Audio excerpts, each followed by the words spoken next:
संजय गांधी निराधार योजना, मग ती विधवा पेन्शन योजना असो किंवा श्रावण बाळ योजना असो अथवा इतर निराधार योजना असो, या सर्व योजनांचे पैसे काही काळापासून थकीत आहेत. पैसे थकीत असण्यामागे कारण ही तसेच थकीत आहे, पण त्यावर तोडगा आता निघाला आहे. अडथळे होते ते सेतू केंद्रे व इतर मध्यस्थी एजंट, अर्थात कारणही तसेच होते.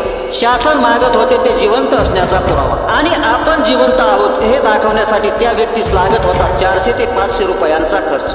पण आता शासनाने मार्ग हा मोकळा केला, अर्थात जिवंत असण्याचा पुरावा हा द्यावा तर लागणारच, पण येणारा खर्च अत्यल्प म्हणजे फक्त 50 रुपये. तसा GR सुद्धा शासनाने काढला आहे. काय आहे नेमका तो GR पाहणार आहोत आपण समोरासमोर. पण GR पाहण्या अगोदर विनंती एकच, पुढे येणाऱ्या अशाच माहितीसाठी अजूनपर्यंत जर आपण आपले चॅनल सबस्क्राईब केले नसेल तर प्रथमरित्या चॅनल सबस्क्राईब करा आणि व्हिडिओस एक लाईक करा. तर पाहूया GR सविस्तर. उपरोक्त संदर्भाधीन येथील दिनांक 7 मे 2026 रोजीच्या शासन निर्णयातील परिच्छेद क्रमांक 2 मध्ये डिजिटल हयात प्रमाणपत्र सेवाबाबतच्या शुल्काबाबत पुढील प्रमाणे तरतूद करण्यात आलेली आहे.